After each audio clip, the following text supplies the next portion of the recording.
6:45ला निघालोय पुण्याला जायला. मी आणि सत्यम आम्ही चाललोय जरा एका कामासाठी आणि आम्हाला बऱ्यापैकी ट्रॅफिक लागलं. ट्रॅफिक म्हणजे हेवी लोडेडच गाड्या, त्यामुळे आपोआपच रस्त्याला ट्रॅफिक होतंच. आणि त्याच्यानंतर एक्सप्रेसवेवर तर काही तसा प्रॉब्लेम नाही आला, पण डिझेल भरण्यासाठी थांबलो तर 15 मिनटं तिथे थांबल्यानंतर त्यांनी सांगितलं की नाही आहे म्हणून. त्यामुळे असं सगळीकडे उशीर होत पुढे चाललो. फूड मॉलला थांबलो, तिथे तशी गर्दी, प्रचंड गर्दी. सत्यम तेच म्हणतोय, बापरे मम्मी कुठे जातात एवढी लोक. म्हटलं आपण जातो तसं ते पण जातात असं. आणि मग पण फूड मॉलला उतरल्यावर उगाच उतरलं असं वाटलं, कारण गाडीतलं अगदी काय फार थंड, एवढ्या उन्हात फार थंड नाही होते गाडी, पण तरी ॲटलिस्ट गाडीचं टेम्परेचर मेंटेन राहतं तेवढं. पण पोटाची आग पण शांत केली पाहिजे ना, म्हणून फूड मॉलवर उतरलो. तिथे पण गर्दी, तिथे पण लाईनीत उभं राहायला लागलं. ठीक आहे, काय आता इलाज नाही त्याला. पण ऊन प्रचंड आहे, वेड्यासारखी गरमी, उन्हाळा. खरोखर अगदी गरज असेल ना तरच बाहेर पडावं, नाहीतर घरात बसलेलं जास्त योग्य. आणि आता निघालो आम्ही परत पुढच्या प्रवासाला. बोगदा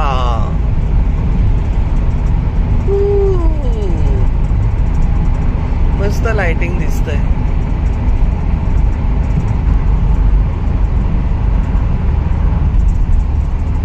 बोगद्यातून बाहेर आले की शांतच वाटतं, पण बोगद्यात उगाच भीती वाटत राहते.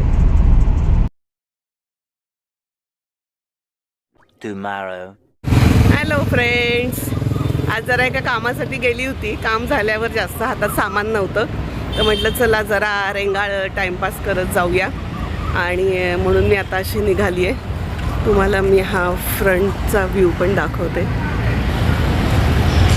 हे बघा, वातावरण किती मस्त वाटतंय.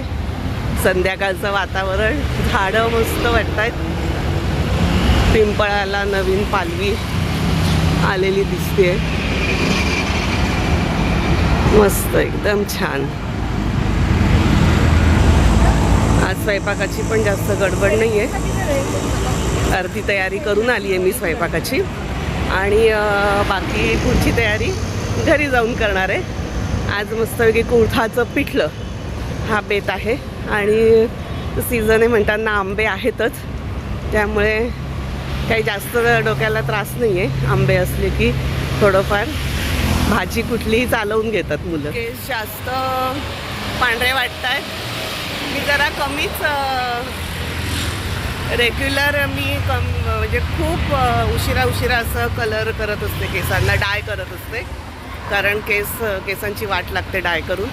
आधीच खूप विरळ होत चाललेत केस, आणि त्यामुळे मी जास्त हेअर डाय लावत नाही. आज टचअप पण नाही केलं. टचअप म्हणजे मी काजळाने टचअप करते, कारण ते काय तसं हार्मफुल नसतं. त्यामुळे जाई काजळाची डबी आणून ठेवली आहे आणि त्याच्याने मी टचअप करते. पण आता या आठवड्यात जायचं आहे एका लग्नाला, त्यामुळे उद्या परवा करून घेणार आहे डाय पार्लरमध्ये जाऊन, किंवा मग मैत्रिणीला घरी बोलवणार आणि करणार. आमच्या घराजवळ एक इतकं साधं, सिंपल आणि सुंदर देऊळ आहे ना. गणपती बाप्पा आहे, विठ्ठल रखुमाई आहेत आणि हनुमानजी आहेत.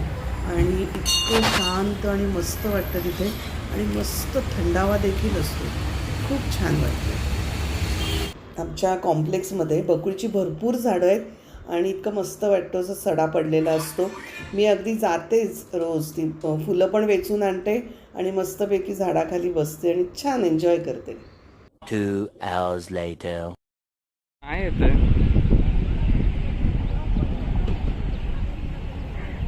कमळ गार्डन, हे आहे कमळ गार्डन. केवढे कमळ फुलले, आहा हा हा, अगदी खजिना सापडल्यासारखं वाटतंय मला. सुंदर.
सिरप है क्या मिक्स रहेगा।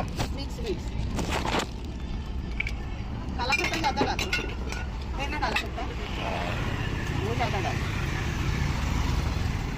और कच्चा कैसे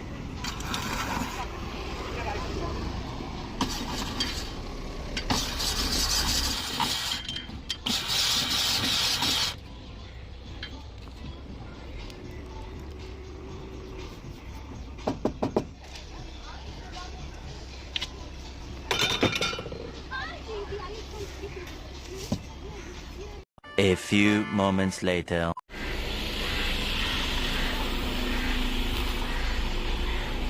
उन्हाळ्यात अशा वेगवेगळ्या प्रकारची फुलं फुललेली पाहून अगदी मनाला इतकं समाधान आनंद मिळतो आणि प्रसन्नता वाटून गरमी कुठच्या कुठे पळते.